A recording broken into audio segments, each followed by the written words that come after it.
Nous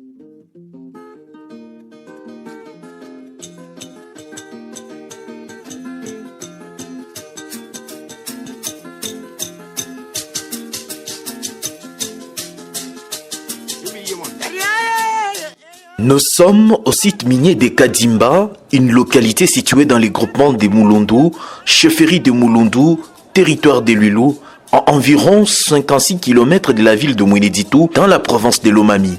Ici, au cœur d'une zone enclavée et proche de la rivière Yabouyi, confluent de la rivière Lulu, de milliers de Congolais cherchent chaque jour leur avenir dans les entrailles de la terre.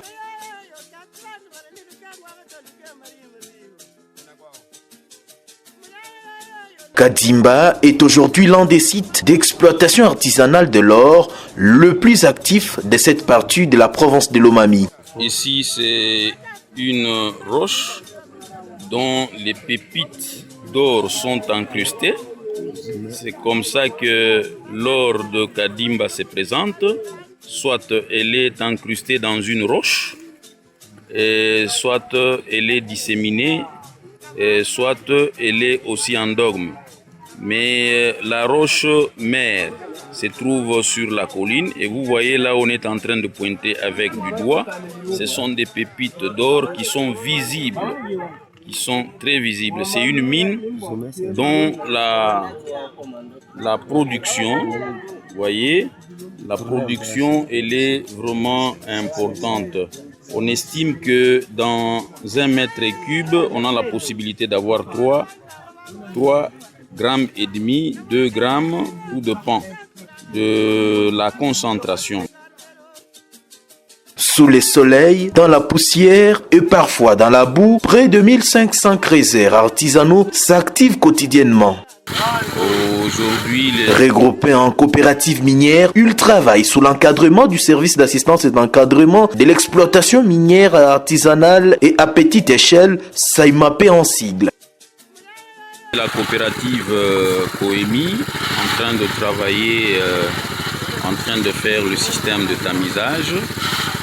La coopérative Veleswan, la coopérative Fraternité, la coopérative agro-minière de Lomami, en train de faire aussi le montage du Swiss Box, la coopérative VV Wangage.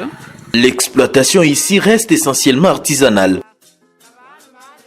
Le creuseur utilise de pelles, marteaux, bêches et barres à mine pour casser les roches et attendre les veines aurifères.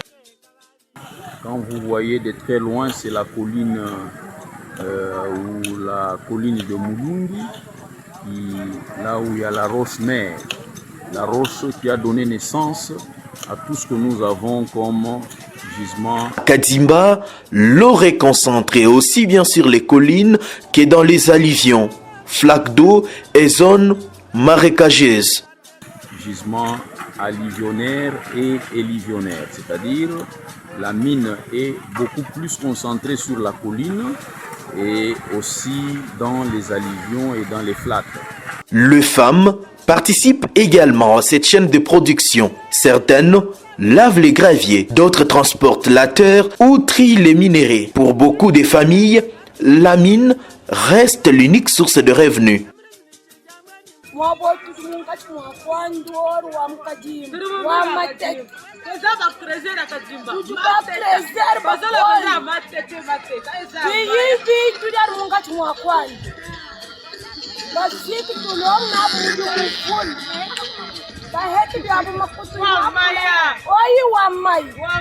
Mais derrière l'éclat de l'or se cache une dure réalité. Le creuseur travaille dans des conditions pénibles, notamment l'absence de machines modernes, manque d'électricité, routes difficiles d'accès, blessures fréquentes, forte pénibilité sur les zones rocheuses et prix jugé faible à la vente. Actuellement, 1 gramme d'or se négocie autour de 180 000 francs congolais, un montant que plusieurs exploitants estiment insuffisant face aux efforts fournis. Le prix de l'or, c'est combien actuellement? Des 180 000 francs. Et vous voulez vendre 1 gramme à combien? La province de Lomami possède un potentiel minier important encore peu exploité à grande échelle. Or, diamants, matériaux de construction et autres richesses du sous-sol pourraient contribuer davantage au développement économique provincial si les investissements suivent. Kadimba démontre que la province dispose des ressources capables de créer de l'emploi, d'augmenter les recettes publiques et de stimuler l'économie locale. Pour transformer cette richesse en développement durable, plusieurs défis restent à relever. Électrifier la zone minière, mécaniser l'exploitation, améliorer les routes d'accès, renforcer la sécurité des travailleurs, organiser un circuit officiel de commercialisation, lutter contre la fraude, former le créateur aux techniques modernes, attirer les investisseurs responsables et protéger l'environnement et les cours d'eau.